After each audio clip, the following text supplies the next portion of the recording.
We will call our meeting to order. It's March 20th, 2024, and our meeting is the Murfreesboro Planning Commission. We do have a quorum present today. We did not have any public comments registered. And our first item of business is to approve the minutes of the March 6th, 2024 Planning Commission meeting. We've had a chance to review those ahead of time. If anybody had any additions, corrections, please let us know, and otherwise we'll be ready for a motion. So moved. Second. Motion and a second. Ms. Jaco? Vice Chair Halliburton? Aye. Mr. Prince? Aye. Mr. Silas? Aye. Mr. Wright? Aye. Chair Jones? Aye. Okay. Then we have our consent agenda. Again, we had the opportunity to review that ahead of time. If you have any items you would like removed from the consent agenda for further discussion, please let us know.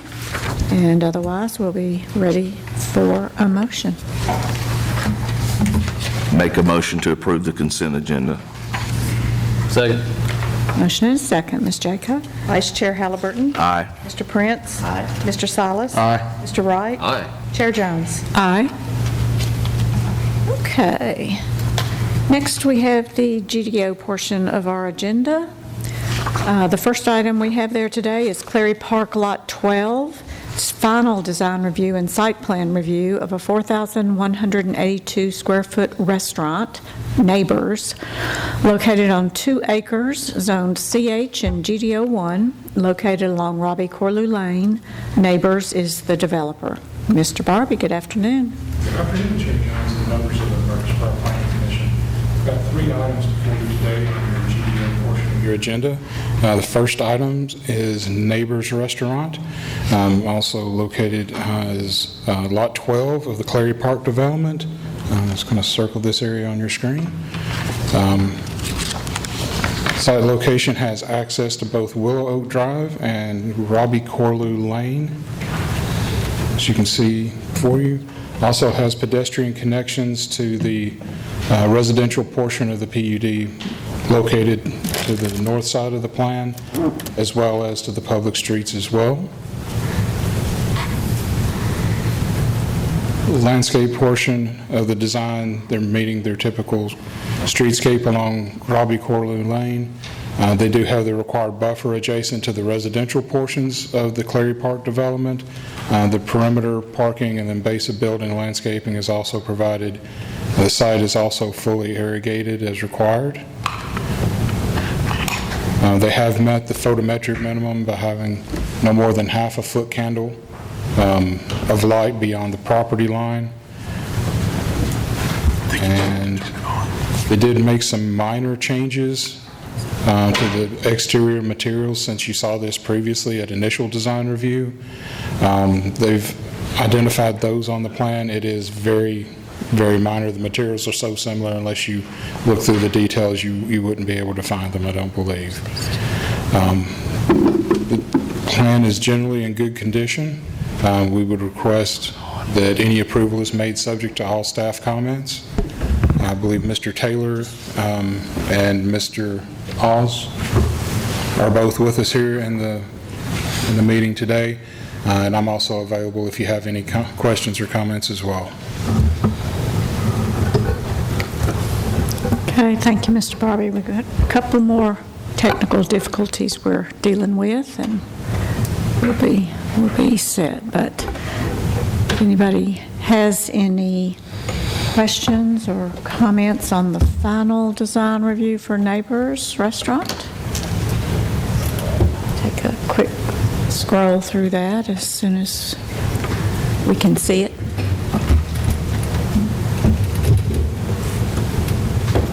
There you go. Thank you. Thanks, Marcus.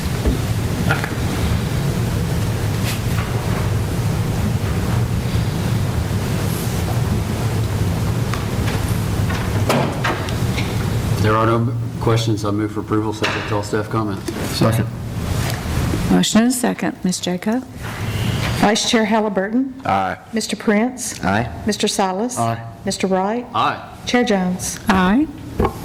Okay, Mr. Barbie, next we have Clary Park Lot 15, Bueno Beef, final design review and site plan review of a 4,706 square foot restaurant with drive-through on 1.52 acres, zone CH and GDO1, located along Willow Oak Trail and Robbie Corlew Lane.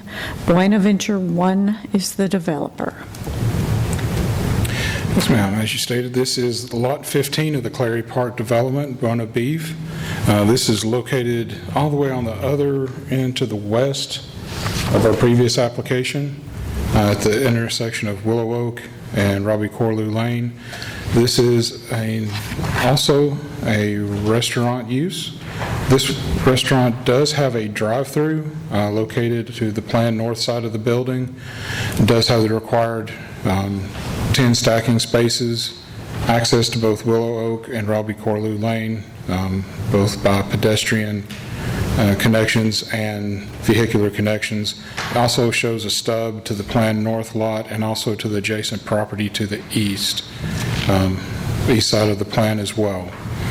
Landscaping, I know we did discuss the speaker location last time. I did want to point out they are showing the required type D buffer in addition to a 6-foot tall vinyl privacy fence that has been added along that planned north side of the property line. They are also meeting all of their perimeter, parking, base of building, and street landscape requirements as well. The site will also be fully irrigated as required. Architecturally, they have revised the elevations of the building. I know there were some discussions last week, and I believe the updated elevations do show the changes that were requested. So was one of the changes they get rid of the ice cream cone? Yes, sir. Oh, boo. And the color palette is a little more softened too, right? It has been. Very good. Thank you for doing that, whoever's here on. So inviting. Yeah, looks good. I make a motion we approve subject to all staff comments. Second. Motion and a second, Ms. Jacko. Vice Chair Halliburton. Aye. Mr. Prince. Aye. Mr. Silas. Aye. Mr. Wright. Aye. Chair Jones. Aye. Okay, motion passes, and we're moving on to item C, which is Clary Park Lot 9, in and out. It's final design review and site plan review of a 3,886 square foot restaurant with a drive-through on 2.25 acres, zoned CH and GDO1, located along Medical Center Parkway and Robbie Corlew Lane. In-N-Out Burger is the developer. Mr. Barbie. Good afternoon again. This is also located in the Clary Park development as Lot 9. This is In-N-Out Burger. The site is generally in good order. As you can see, they do have a significant amount of stacking provided in addition to what our 10 queuing spaces are normally required. For the property, they also do provide connections to both Robbie Corlew Lane and Medical Center Parkway through shared access in multiple locations. They also have pedestrian access to these public streets as well.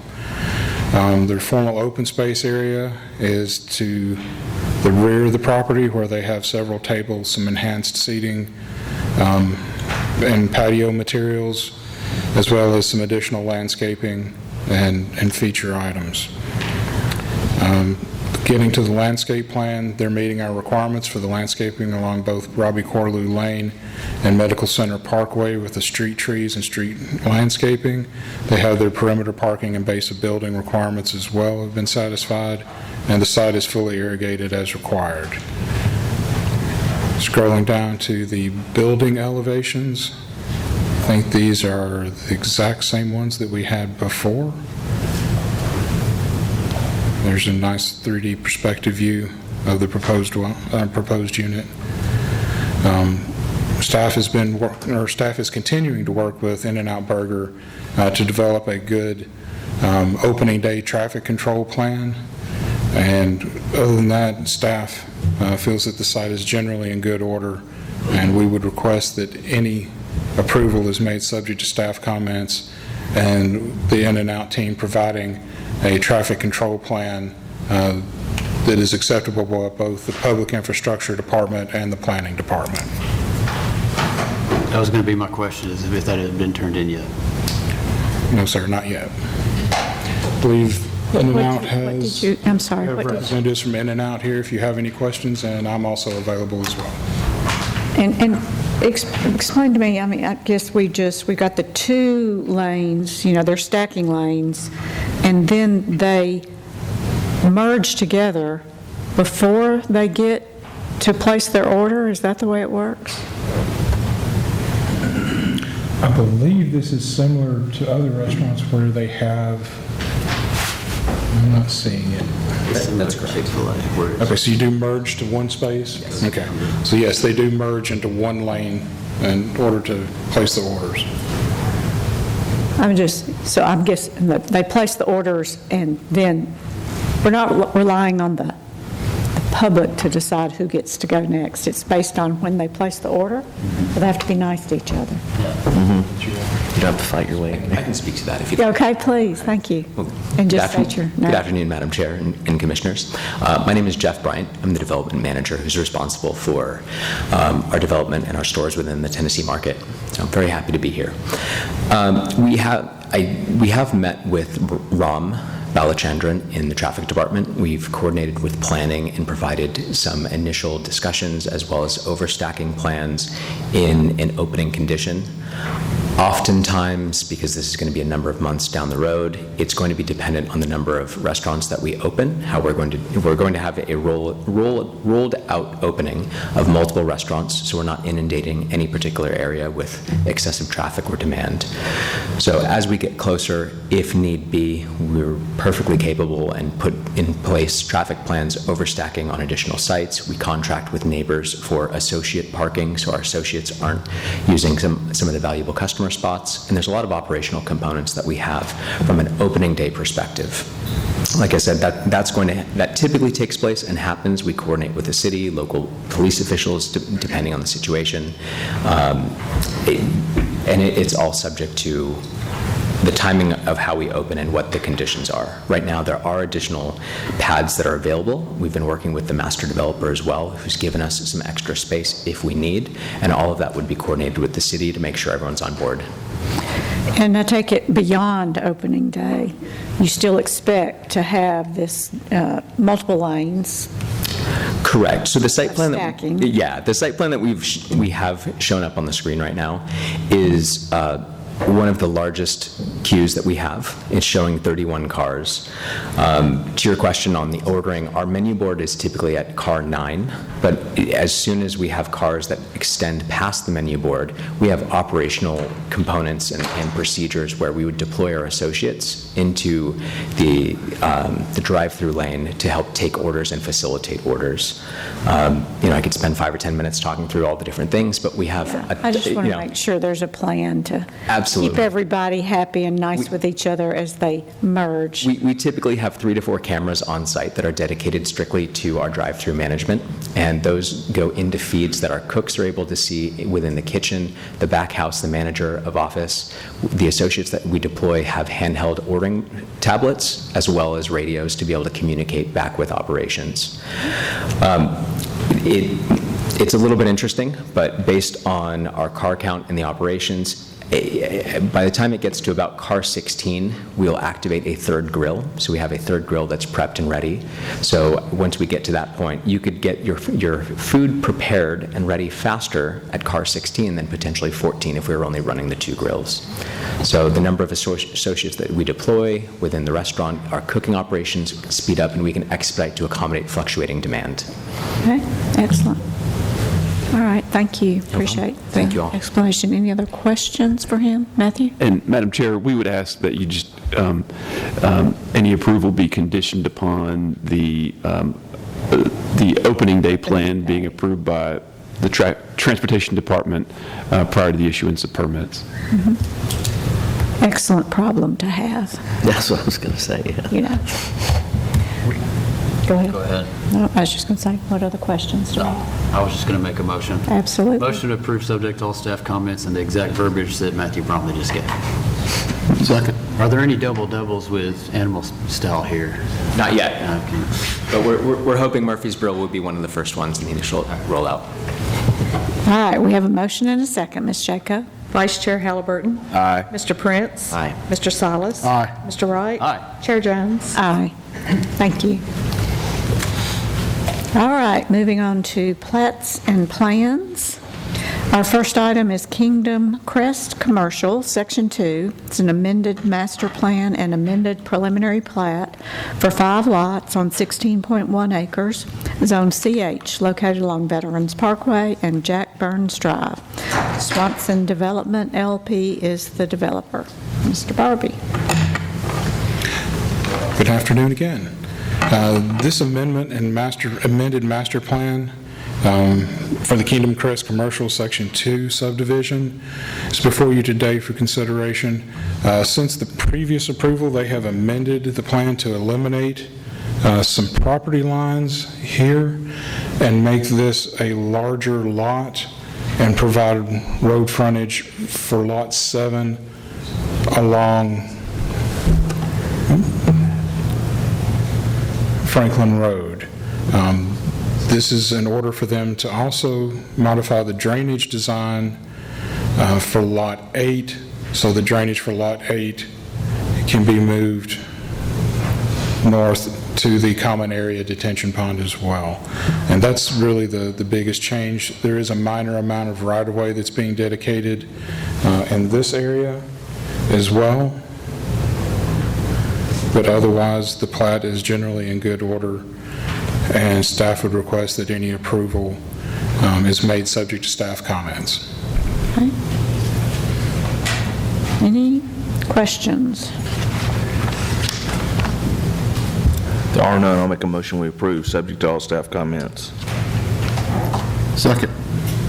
Motion and a second. Ms. Jaco? Vice Chair Halliburton. Aye. Mr. Prince. Aye. Mr. Silas. Aye. Mr. Wright. Aye. Chair Jones. Aye. Okay, and moving on to item B is the Kingdom Crest Commercial Section 2 final plat for 5 lots on 16.1 acres, Zone CH, located along Veterans Parkway and Jack Burns Drive. Swanson Development LP is the developer. Mr. Barbie. Good afternoon. This is the corresponding final plat that goes along with the Kingdom Crest Commercial Section 2, lots 4 through 8.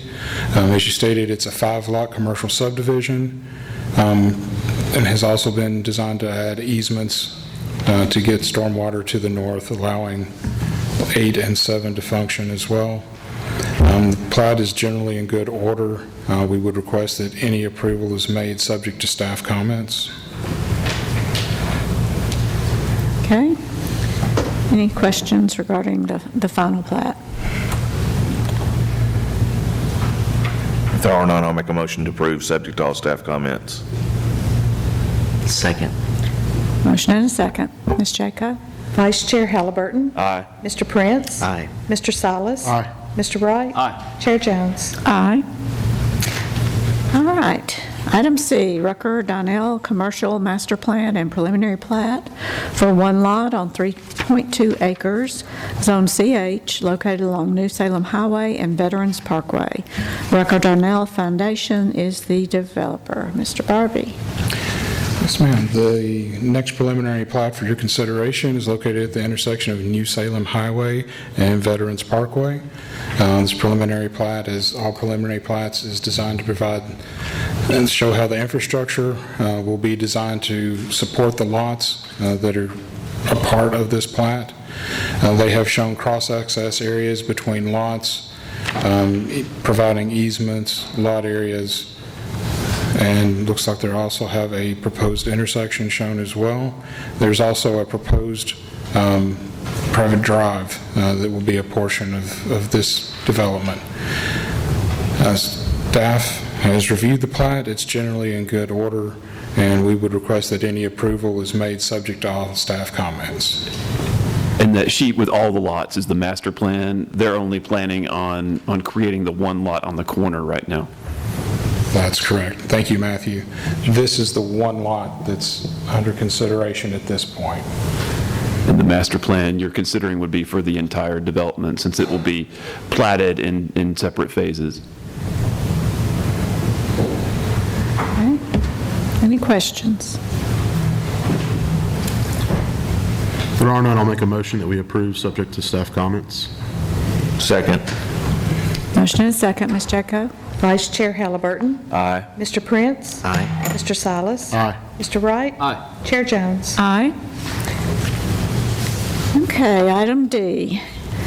It's the Wawa on New Salem Highway and Veterans Parkway. It's a site plan for a 5,915 square foot convenience store with gas pumps on 3.2 acres. Zone commercial highway located along New Salem Highway and Veterans Parkway. Unicorp National Developments, Inc. is the developer. Ms. Smith, good afternoon. So you'll notice on the site plan here, this is really the companion that goes along with the plat maps for the Wawa station. So you can see outlined there in yellow, the Wawa is just on the very corner of the property in question. It's similar to many of the other Wawas that you have reviewed and approved as far as its architecture. This particular site, we are moving it forward, but of special note is city is working on some additional analysis on our FEMA and a CLOMAR, a conditional letter of map revision for the area, that one of the conditions is that CLOMAR needs to be in place prior to them getting their prior to permit completed. If you can see on this site, we have an entranceway coming off of New Salem Highway, an entrance coming off of Veterans Parkway with the building in the back. Their ponding that they'll be using for it will actually be just on the adjacent parcel, so when they do record those parcels, we would show this as common area, and it would have to be complete before they could open during their certificate of occupancy. Code has changed recently for the site in that the site no longer has a limitation on the 5,000 square foot, so you don't see the separation of areas that are not open to the public. The building is 5,915 square feet, which is allowed in the commercial highway district by right. In reviewing all of the application, it does appear in good order.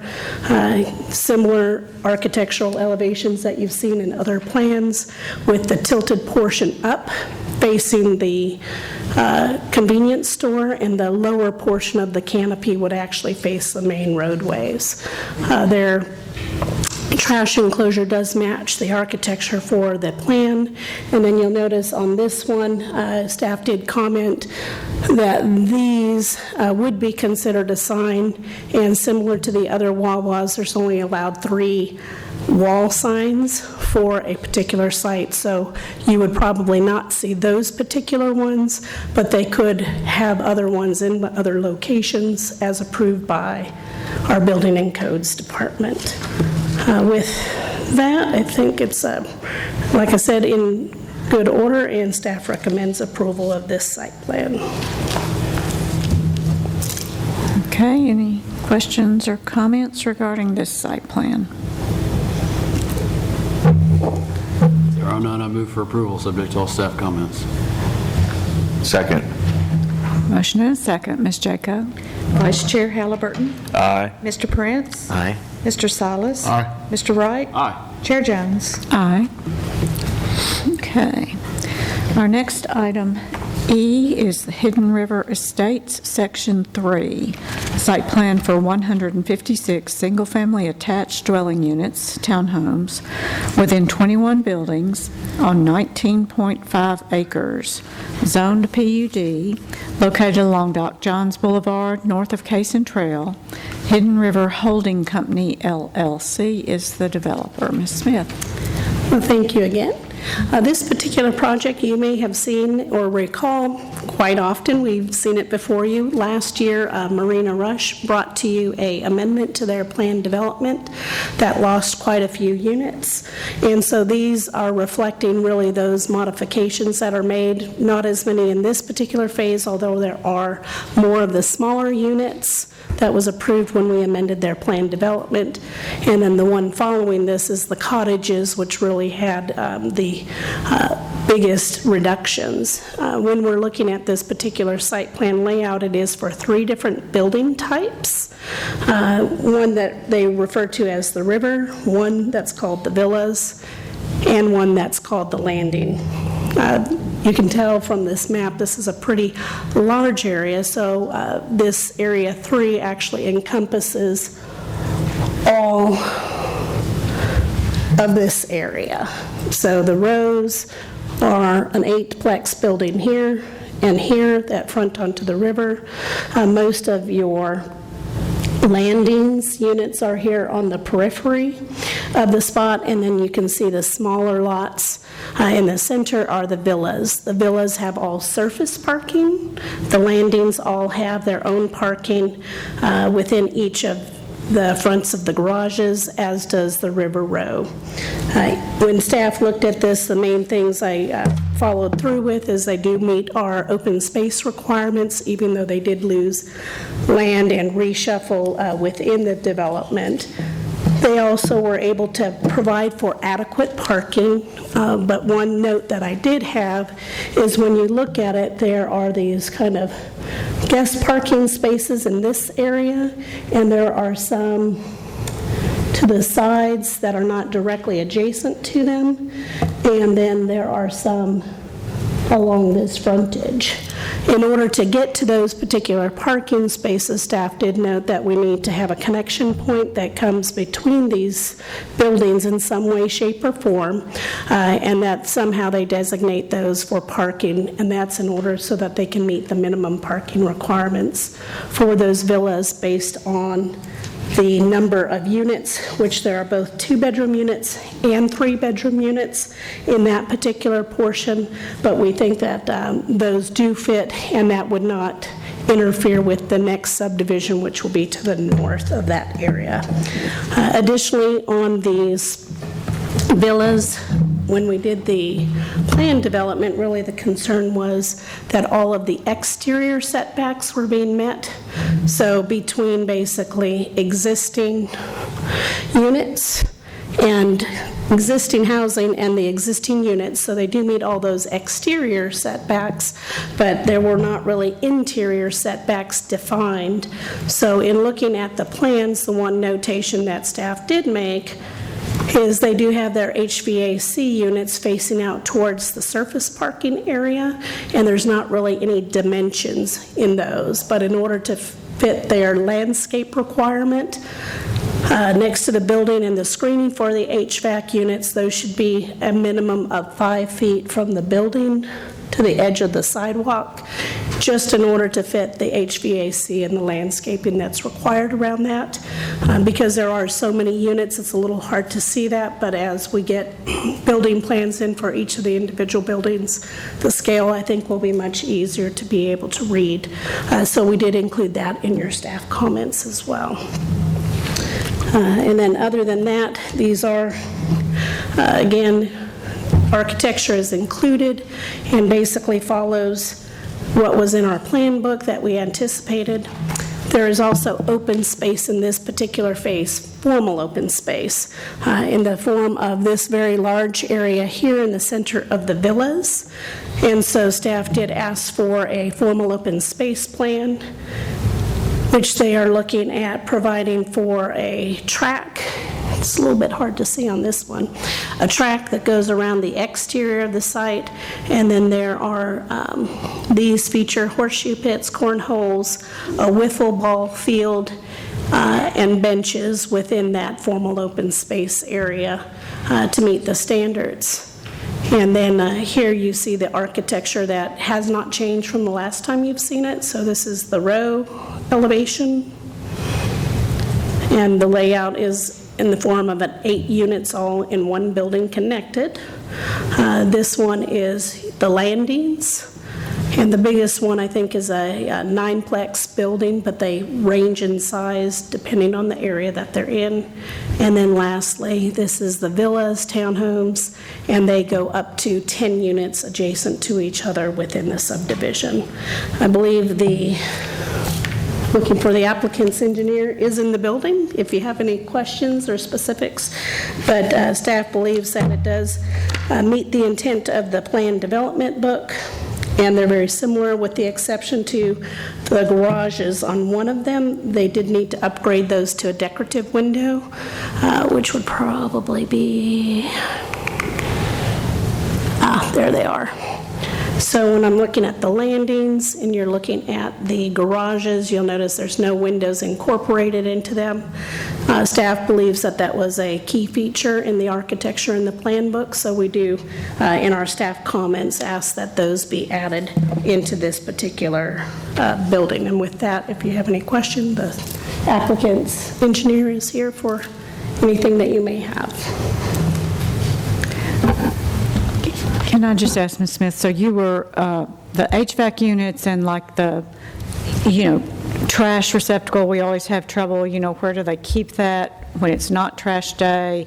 And you feel like all the room, it was very hard to tell and see on the drawings that we're looking at here, whether we feel like all that was acceptable, but you feel like everything fit in and they had taken care of. I would ask the HVAC applicant to and maybe address the trash portion.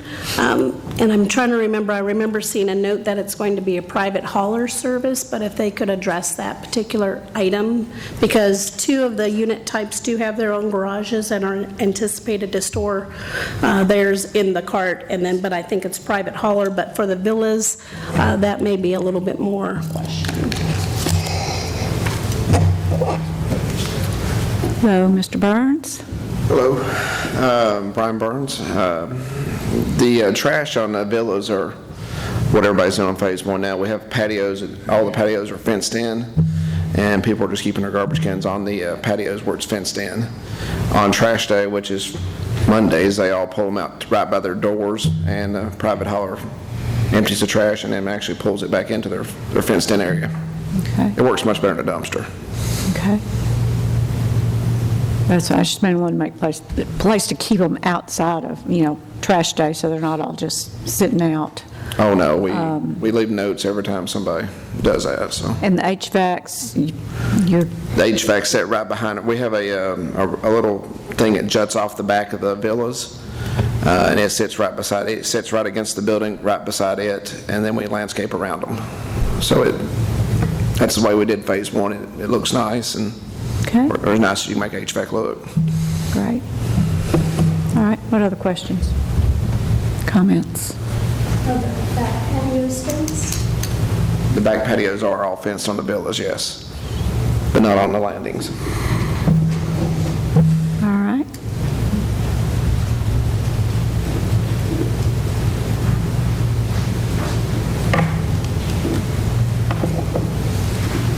Any other questions? Comments? If there are none, I'll make a motion we approve, subject to all staff comments, including the windows and the garage doors on the, I don't know if it was the landings or which product it was. Second. Motion and second, Ms. Jacko. Vice Chair Halliburton. Aye. Mr. Prince. Aye. Mr. Salas. Aye. Mr. Bright. Aye. Chair Jones. Aye. Okay.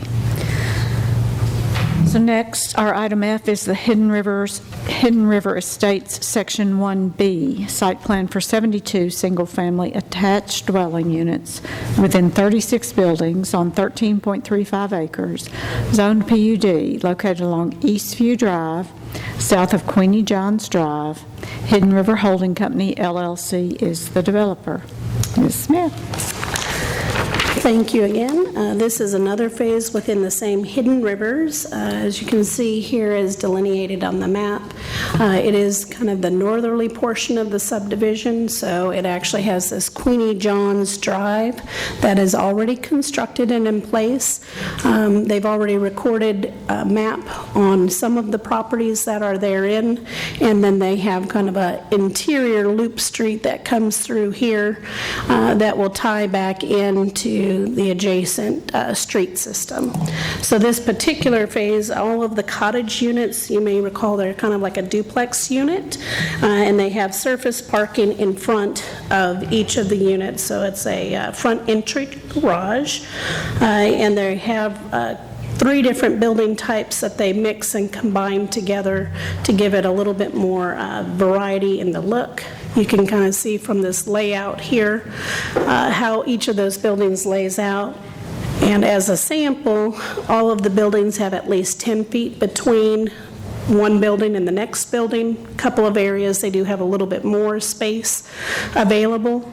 And here you can see that driveway. Each of the driveways is 20 foot in width and a minimum of 23 feet in depth. So that way it can handle at least 2 cars side by side. And then they also have garages within these particular units. And I'm just looking, yes, they are all 2-car garages in this particular phase. And looking at that, we've checked and made sure that all of the units fit. They have the appropriate setbacks. And again, in this case, they did not have a setback from the interior lots. But as you're looking at Queenie Johns Drive, some of these units are about 10 feet off of the back of sidewalk. They will be an HPR, so that's part of the reason that setbacks are a little bit different. And then really the space between here, there's not a property line, but there will be an HPR in that section. And you can see here, there's roughly, go down to the next one.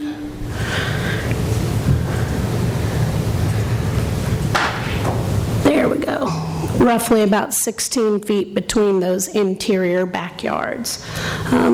They also have some additional guest parking along some of the street frontages. And when we look at the entirety of all of the spaces, what they provide on-site with the combination of 2 or 3 bedrooms and the guest parking, they have about 117 surplus parking spaces over what the city requirement is. And not all of those are in front of the units. There are about 36 guest parking spaces that are out in the street that are not, they don't look like they directly belong to a particular unit. In this particular phase, there is not any formal open space. However, there are 2 ponding areas that will be taking, 3, that will be incorporated into the project and landscaped. And then they'll feed into the others, but they don't have any requirement for formal open space in this particular phase. When staff did look at the designs of the planned development versus the proposal here, we just saw one modification that we had suggested. Maybe they should consider doing accent roofs. So if you look at like these lower roofs, here, here, and here, the program book showed those as standing seam metal roofs so that you would get a little bit of articulation. But if you look at the differences between the phases, so this is an Adams and a Taylor unit put together. There's 2 more types. There's an Adams with a Carter next to it, which this one has a little bit more detail on the bottom portion, may not necessarily need a metal standing seam roof. And then the third type is a Carter, which again might be just this bottom section if Planning Commission thinks that that's important. It does add a little bit of difference in the metal articulation. I don't know what they've built or if they've built any of the cottages yet. Not together like this, no. Okay. So that's the only thing that staff noticed when I went back to the program book, but it does look like they provide adequate open space. That still meets our city standards in that particular section. And I had incorporated that staff comment in number 8 about the standing seam roofs. Again, if you don't think that's important, we can strike through that item, but with that, the applicant is here should you have any questions on this one. And as he stated, I believe all their cart storage will be in their individual garages in this location, and I can't remember, the HVACs are on the back side. So that's this particular phase, which is phase 1B.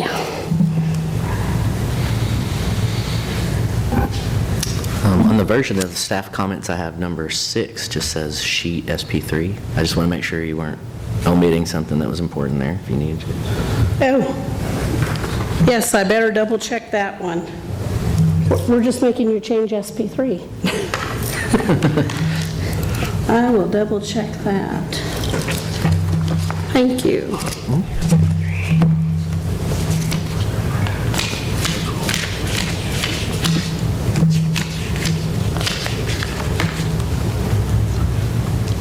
So I'm a little confused.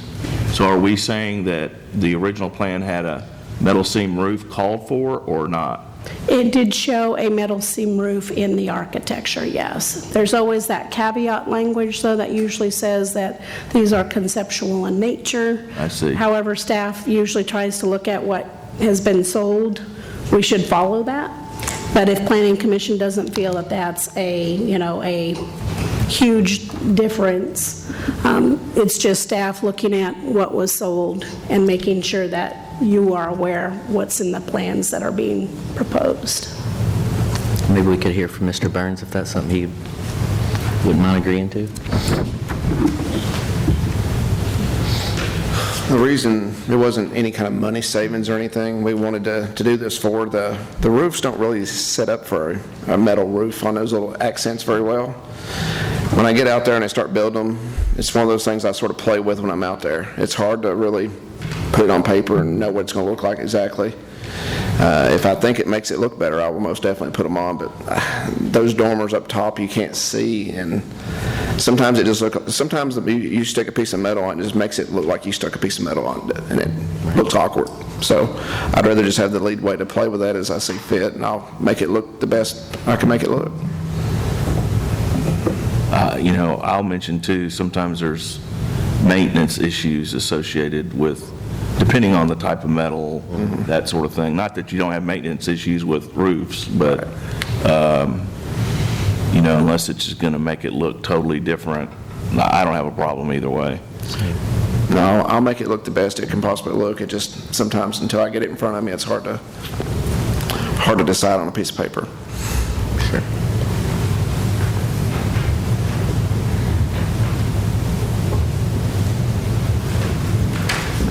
And then we can strike through number 6. I went to page SP3 and it's fine. So staff can update that without that comment.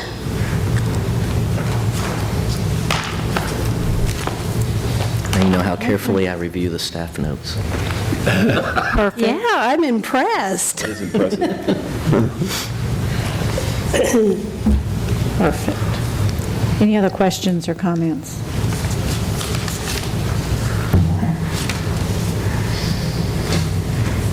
There are none. I move for approval, subject to all staff comments. Second.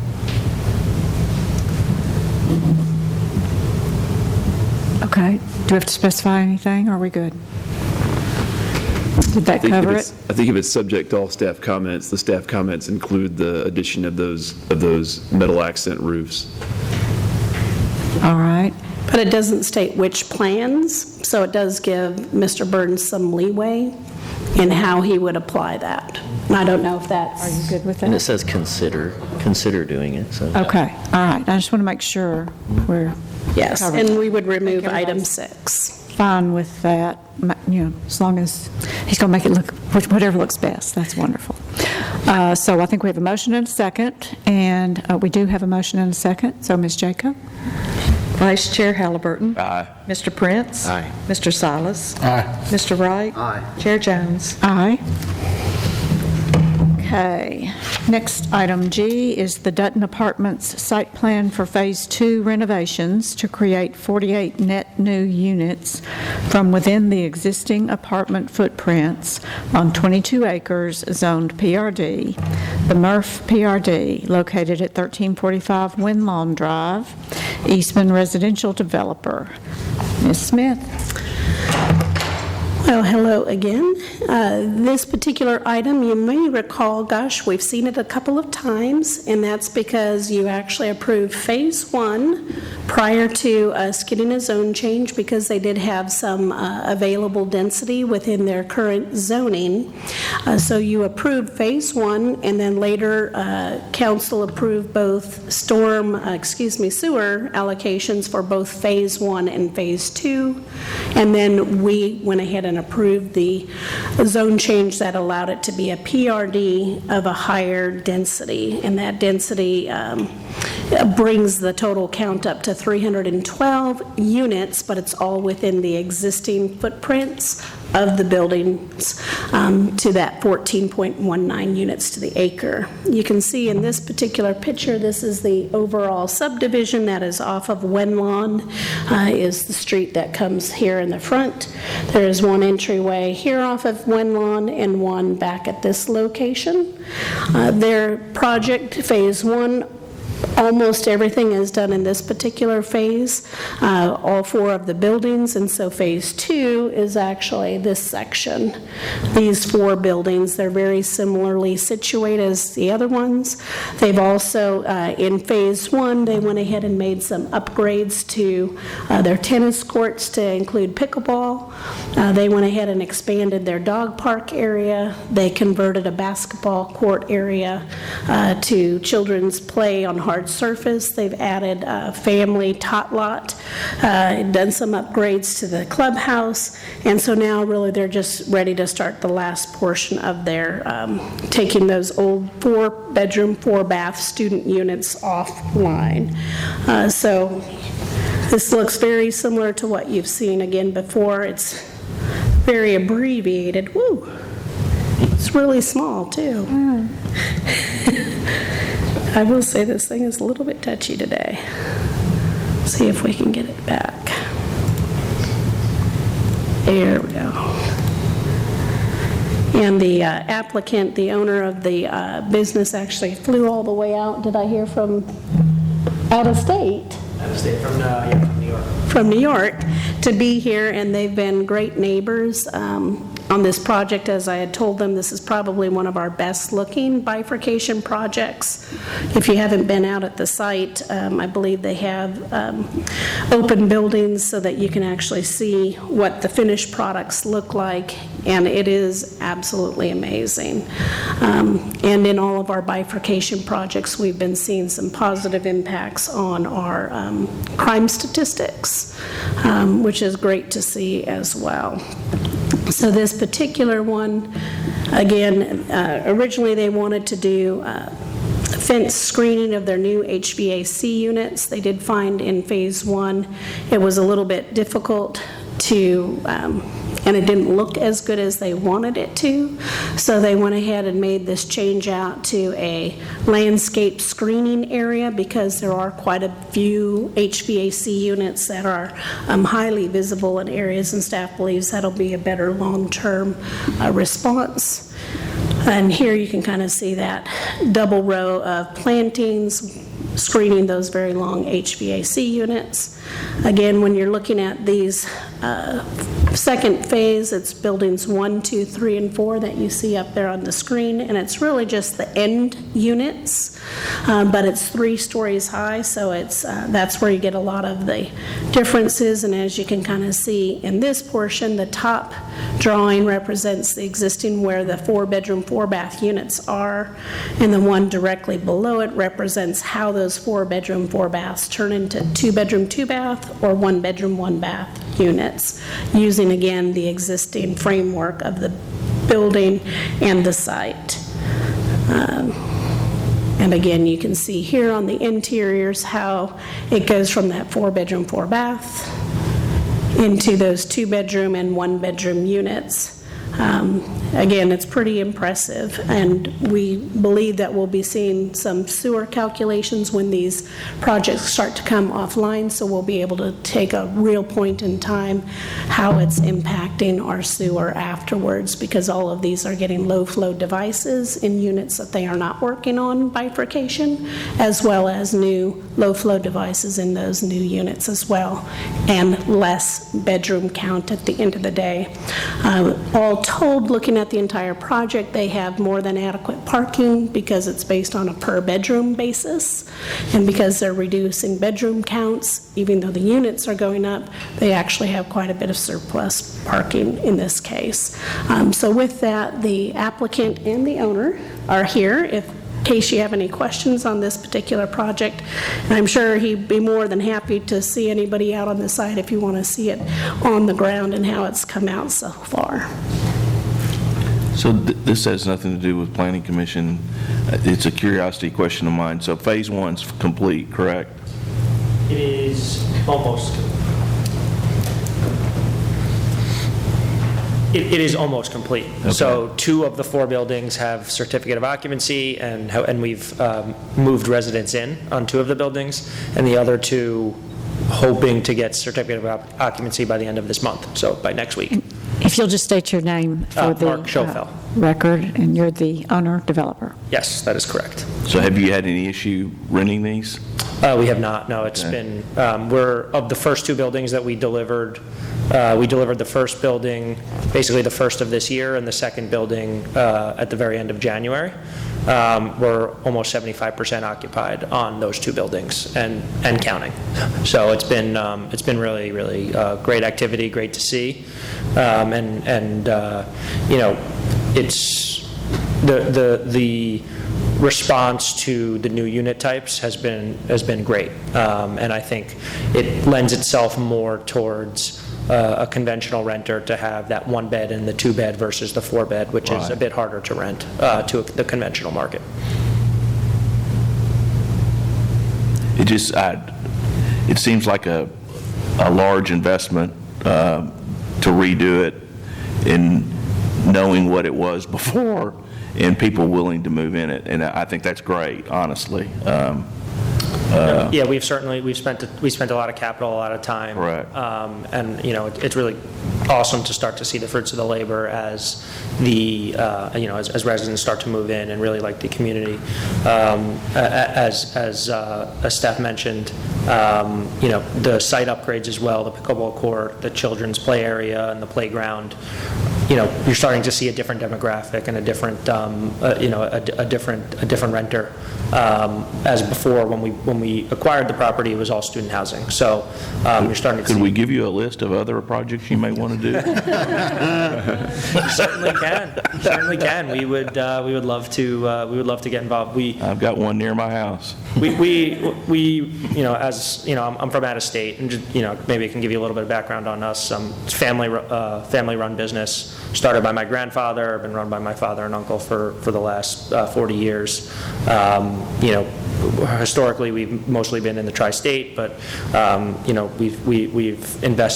we're now investing in Murfreesboro, and would love to continue to invest in Murfreesboro, and appreciate the opportunity and the ability to kind of be here, be in the community, and it's really been an awesome experience for us and my family, who's been in this business for so long and has been able to kind of see it happen in another community. Do you keep these properties usually? We do. Okay. We do. So the majority of our properties we built and have owned for 30 to 40. Thank you very years. much. Yeah. I appreciate what you guys are doing. We appreciate it. We very much. appreciate you. Thank you so much for the opportunity. If that's not a motion for approval, I don't I'm telling you. know what is, right? Is that a motion? Subject to staff comments, yes. Second. Motion and a second. Ms. Jaco? Vice Chair Halliburton. Aye. Mr. Prince. Aye. Mr. Salas. Aye. Mr. Wright. Aye. Chair Jones. Aye. Okay, thank you again. We appreciate it very much. We are moving on to new business.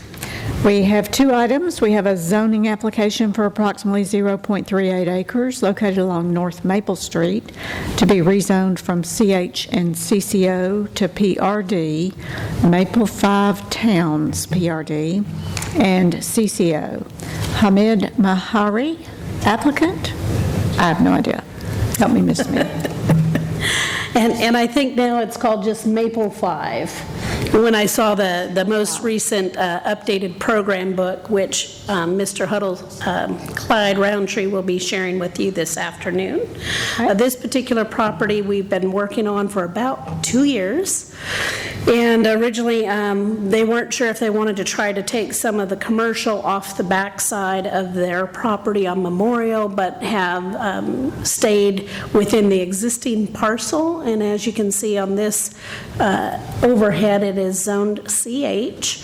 To the south of it is an RM16 townhome type development with all surface parking and a PCD. And then, of course, across the street is all duplex type units. Our land use map for this particular area shows it as a mixed use, which mixed use includes commercial space, office space, and can include residential as well. And if you're looking at the size of the site to the north of it, there's this used to be, I don't know if it's still a bank building, but it was a converted house, 2-story, kind of craftsman bungalow. One of my favorite places to eat up here is the burrito place, my favorite. And then you'll notice on the back side we have car lot and some other commercial businesses that all front onto Memorial. This particular application is looking at 2 units in the front, 3 units in the back. And when you look at kind of the breakdown, and we've been trying to make it cleaner and clearer for you to see in your program books so that there's kind of a one-stop shop. When you look at the site layout, there's a table to the right of it, there we are, that you'll notice has a breakdown of the 2-unit building and the 3-unit building. So the 2-unit building is the one here that faces the front. The idea is it looks like a single-family residential home. And that particular unit are 2 2-bedroom units. And then the building in the back, and that is 2-story with surface parking. Main reason for that, we really wanted to keep a lower profile at the street side. We didn't want to see a 3-story in the context of this particular neighborhood. But the back units, the 3 units in the back, are a mixture of 3 and 2-bedroom, and really you can call it a 3-story, but it looks like a 2.5-story because it's kind of tucked under dormer on the top side. From a parking standpoint, you can see here that there's 1 guest parking space out to the side, here to the north of the project site, and then there is adequate parking on site for, and you can kind of see the number, there's 4 parking spaces for the 3-bedroom units, 2 for this 2-bedroom unit, and then the 2 for each of the front units. So they do have adequate parking, and again, it's only a 5-unit development. Staff has worked diligently to change this from a 16 or 17 unit development down to 5. So staff is very happy. We think it's much more in line with where our general plan is. However, it does not include any commercial or office space, which we try to get in our mixed use development. But given the size of the property only being 0.38 acres and development being on all 3 sides, there's not really much opportunity to have a mixed use development. Those you usually need on a major thoroughfare. But they could, if they added it to their program book, allow for home occupation, bless you, which would allow for an office type use potentially in the future. Staff has basically been looking at our program books, and if the use doesn't say a home occupation's allowed, in our newer ones, we're basically seen as not able to process that. But staff believes that we could add that particular requirement. As you know, home occupations can only be occupied by the person that lives there. And they have some very strict limitations on what can and can't be done. But that's really a call for the Planning Commission. It's currently not in our program book. But with that, I'm going to turn it over to Mr. Clyde Roundtree, who has a PowerPoint to introduce you to the project. This is the rugby house, right? Say again? This is the former rugby house, correct? I don't know. It's a very tiny house. It's like Yeah. 800 square feet, and it kind of sits 3 feet below the grade of the street. Oh, okay, I'm thinking The barn? I'm thinking of the barn in the back? No, that's Cappacitic. That's I my was going to say, that's Capsaicum. That's what I was thinking it was. It's not. Okay. No, it's the rugby house. Mr. Roundtree, good afternoon. Good afternoon, Commissioners. My name is Clyde Roundtree, Huddleston Steel Engineering. And just thanks, Holly, for the introduction. As you mentioned, this has been a fun project for us to work through. Matthew and Holly weighed in real heavy on this because we had 11 units at one point. And you may ask how that happened. The reason is that our client owns the car lot behind us. So that rear property line has fluctuated through various generations because there's no way we could put the 11 on the current site. But that's been the history behind it. So Mr. Hamid's been fantastic to work with. He's excited about where we're heading. But we feel like the product we come up with is superior from everything we proposed originally. So we just want to let you know a little bit about that evolution and why we are where we are now. And I'll just go on over the highlights for the project. We're, as Holly mentioned, we're in a commercial area, and we feel like we're responsive to the area and still being responsive to the character of the neighborhood. I really want to focus on the architecture. That's become a part of the process. As Holly mentioned, to the north of us is a bank building. To the south of us are townhomes that were built in probably the last 6 years or so, I believe. They're all surface parking. I think the density is higher than what we're recommending on this piece of property. We did work on that site plan. We worked on that zoning process. One of our clients, they're doing well. I think ours are going to be a little higher end than what's next to us, so that's kind of nice.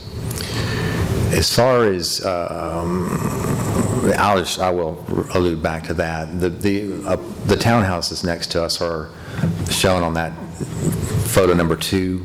That's what they look like. So they're basically a stack component, 2-story, full 2-story.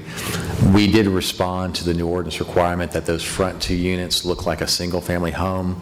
On this particular project, I think we're able to accomplish that. So we're excited about presenting that to you as well.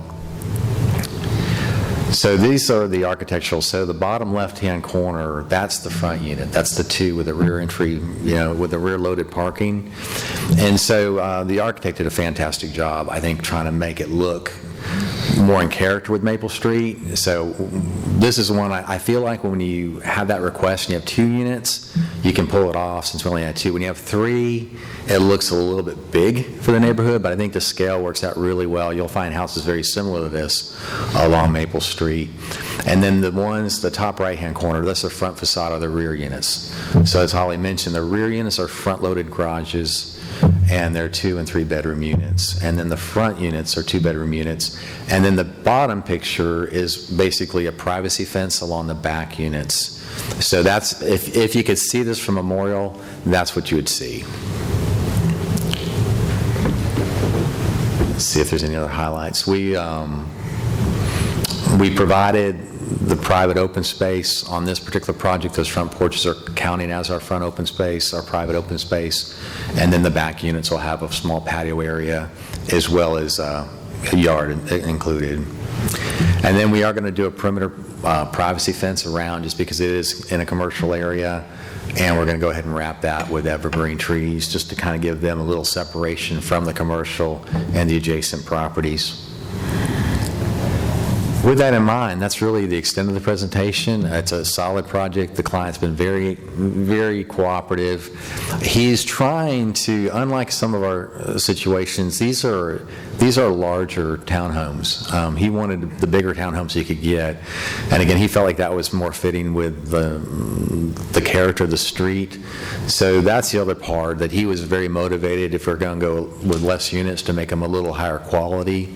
So I think these are going to be really high quality townhomes. With that, if you have any questions, I'd be glad to answer them. But I appreciate the opportunity to introduce you to Maple 5. And I want to say thanks to Holly. Holly's Holly's awesome to work with. I think she understands the goal on this particular project, and thanks for Matthew's input. I think Matthew was concerned that the car lot's right on the edge of being a non-conforming lot, and to reduce that lot any further would probably make it hard in the future if that had to be used for anything other than a car lot. So I think our owner long-term appreciates that approach versus encroaching upon that. So it's been a process, but we're here, and we're glad to present it to you. Did you say, in regards to potential home occupational, if someone decides to use one of them, are we writing that in the plan book? Is that in the plan book, or you're asking them to put it in the plan book? It's not in the plan book, and I don't know if that would be something that the owner, yes, as I was writing the staff report and looking at what our mixed-use general plan statement says, the only way we could incorporate any kind of a business use in it would be through a home occupation, really. And we have a general statement that we are putting in most plan developments that that would permit the home occupations that are compliant with our administrative home occupation standards. That's what I was. Because inevitably someone will come to our front counter and who lives here and say, I want to do a home-based business, and which always creates an issue when it's not built into the program book. So I think it's probably a good idea to include it in there. But the types of home-based businesses are already set up somewhere else in the ordinances, or? Right, the way that we write it means it'll be governed by whatever we can approve administratively at our front counter. And to give you an idea, we approve about 300 of those per year at our front counter, ones that are pretty Benign. Yeah, pretty benign, and most of them are ones that you would never know that someone was operating a home-based business out of their home if you didn't see a piece of paper that they were. Okay. And we think we can get that incorporated between now and the public hearing. And today, we're just asking to set the public hearing for this for April the 3rd. I got a couple comments just from a past project that came down Maple Street, and I don't remember if it passed planning and died at council or died at council, but at 604 Maple Street about last year, we had 5 units on a comparable size lot that was denied because it was too tight. And it was constantly compared to the units, the 4 units on the corner of Loki and Maple Street that are 4 units on .42 acres that we kept talking about how dense that was compared to what we wanted the area to look like.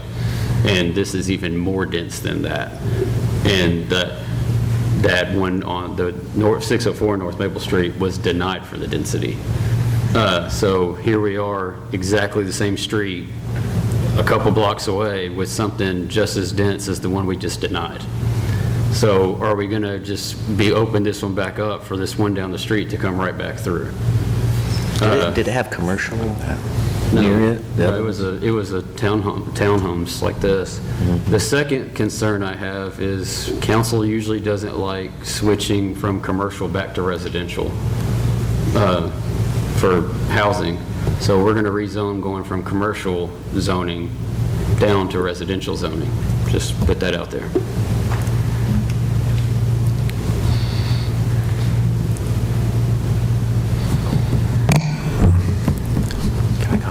Mr. Wright, if I can comment on that, Sean, on those two. As far as I worked on both of those, and I think that the difference would be on both of those projects, the style of architecture was more like a 3-story. It was much more inconsistent with the adjacent properties, I think. I know the one, with Carmen, she just had a real architectural style she wanted that didn't have the varied roof line. It was much more of a block, and I think that's where the ones that we've had an issue with, where we added the dormers, that's a 3-story mass as well. I think we've been coached really heavy, and even our client, the dormers on the 3rd floor are usable living space, but we wanted to bring that craftsman character in, so it's more consistent with the character of the neighborhood. I think both of the other ones, I think that's I think the Maple Key one was really just, I think we, after they were built, I think we said, hey, it's a little bit inconsistent from what really the character of Maple Street. We've learned our lesson in terms of making sure the architectural character is more consistent. So I think that's where I feel like it's more of a win. And this has the new ordinance requirement where the front units have to look like a single family, whereas what we were proposing with Carmen was it was much more like a brownstone kind of look. I wasn't saying which way or however I felt on this particular project. I'm just bringing up, we just went through this down the street. Right. Clyde, is Maple Key all surface parked? It is all rear surface parking, no garages. So that forces all of the parking onto the surface and requires a larger lot area. And we pushed the front setback to, I think, 14 feet, so they have a much more massive kind of feel because of the way they orient towards the road.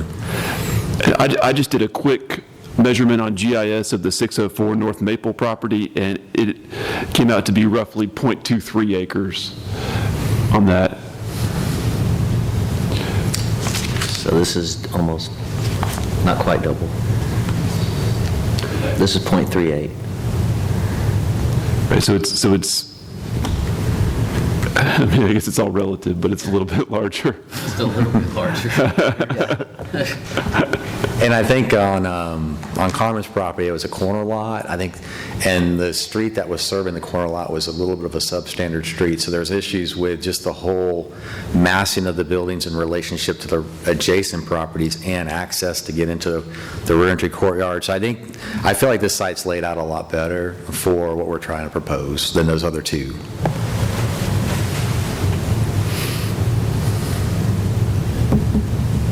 And 604 North Maple was for how many units, do you remember? It was for 5 units.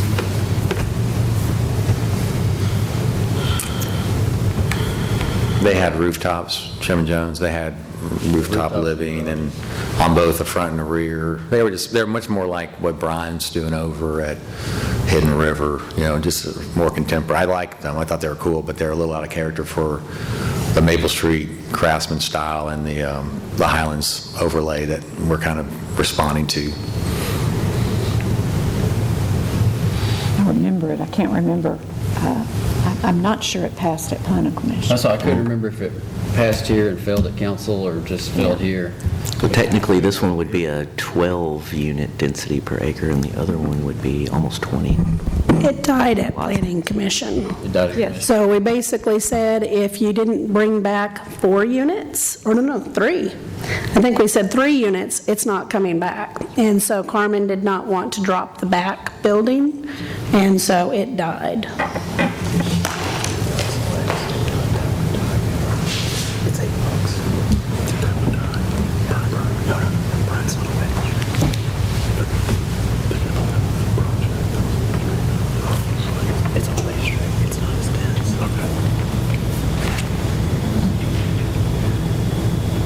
I'm good having a public hearing. I mean, we're not trying to approve or deny this today. I just wanted to make sure that was out on the table. Yeah, I think that's a pretty important thing for them to realize, Yeah. going even to the public hearing.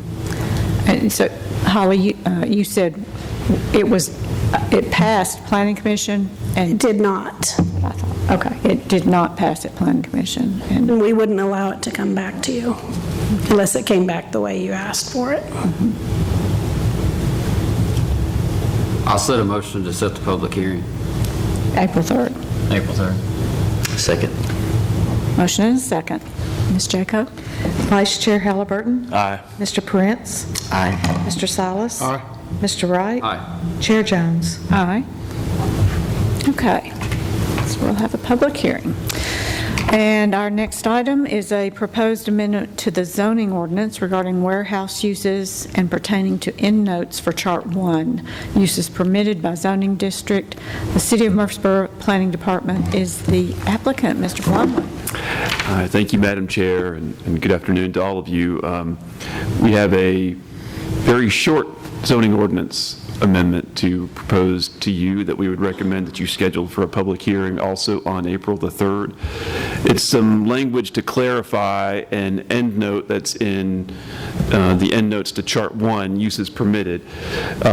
It's an end note for the use in Chart 1, warehousing, transporting, and distributing. It currently reads, warehouses incidental and accessory to another use are permitted by right wherever such other use is permitted. And so that basically what that's saying is we didn't want to prohibit a regular retail establishment from having a small accessory warehouse in the back of their business. So, so say, for example, a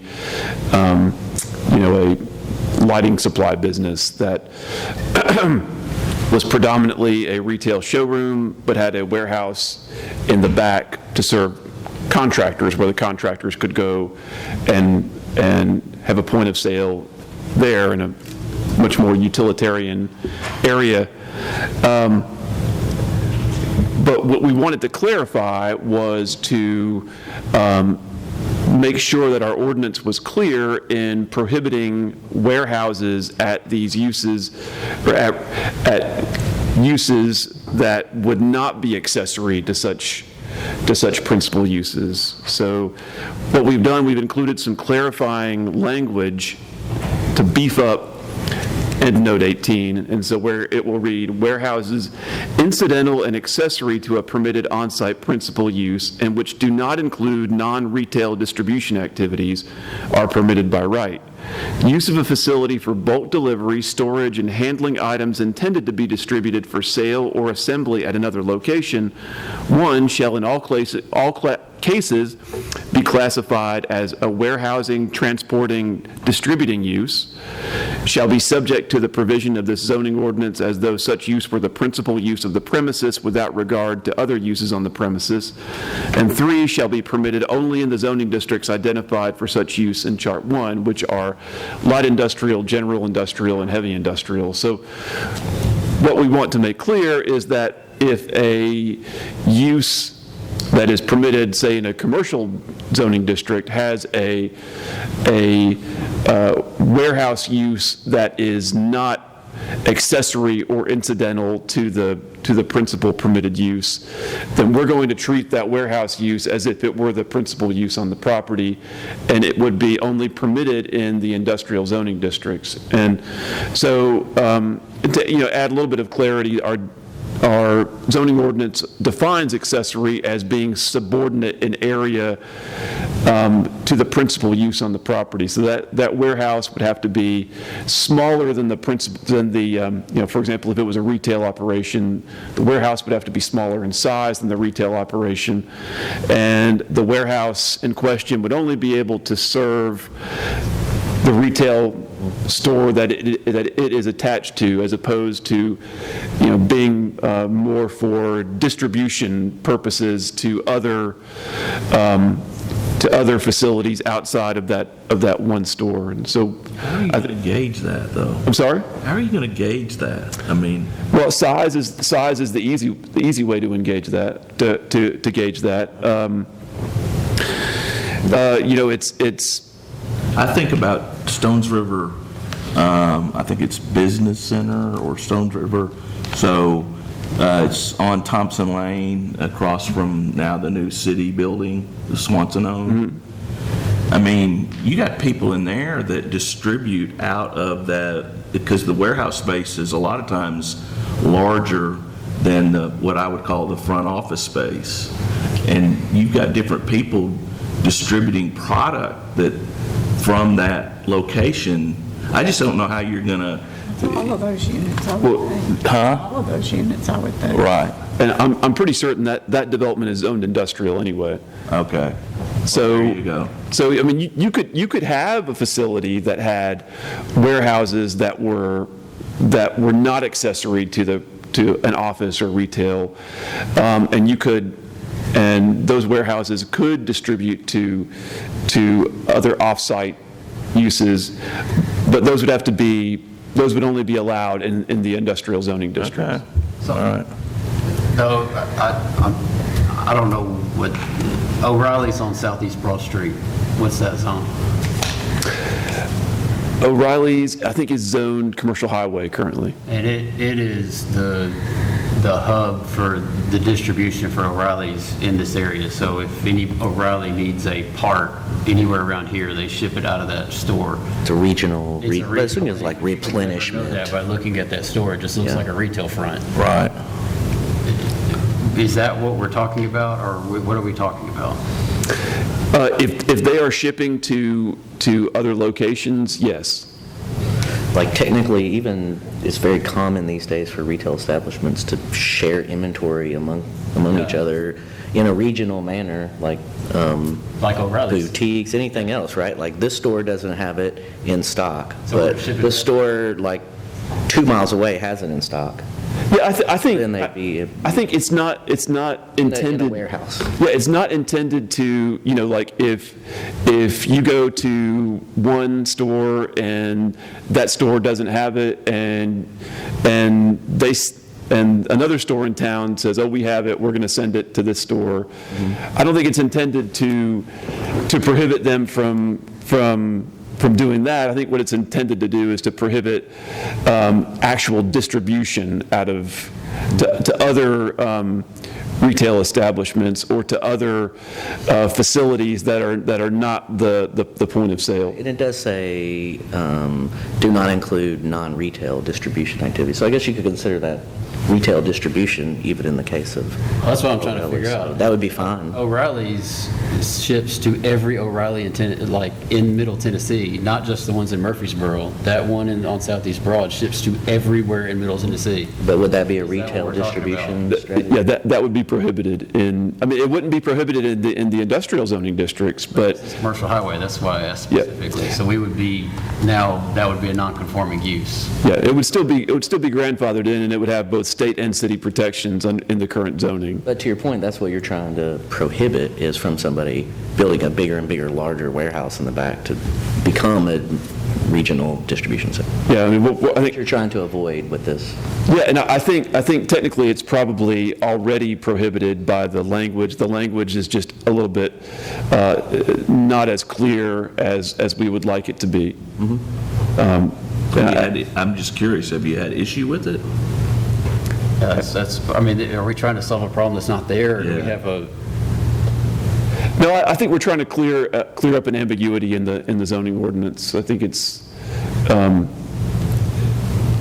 think that the need has been, I think it has been brought to our attention recently that there is a need to create some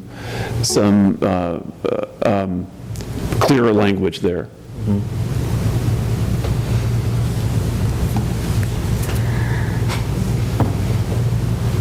It depends, right? But at least it gives you the leeway to say no. I mean, it depends. You know? Again, I guess we'll have a public hearing. Yeah. All right, I make a motion for a public hearing on, what, the 3rd? Is that April right? 3rd. April 3rd. Thank you, Matthew. Second. We have a motion and a second. Vice Chair Halliburton. Aye. Mr. Prince. Aye. Mr. Salas. Aye. Mr. Wright. Aye. Chair Jones. Aye. Okay, that concludes our new business. It's going to be an interesting April 3rd. Next, we have staff reports and other business. Anybody? The only thing that I was going to mention is going to try to be more proactive about getting y'all educational opportunities earlier. Or 30th? Yeah, rather than early to mid-December this year. So I sent y'all an opportunity at MTSU for last week. If any of y'all were able to attend that, please let me and Carolyn know. If any others come across our desk, we'll make sure to send that out to y'all so that y'all can knock out your 4 hours. That was not anything that was recorded, was it? That weekend? Not to my knowledge. I think Cumberland Region Tomorrow was who put it on with them in conjunction with MTSU. I'll reach out to them to see if they recorded it and if they're gonna post I it. thought it would have been interesting, it just didn't work. And we appreciate you trying to get ahead for us. Any other staff reports or other business? And if not, we stand adjourned.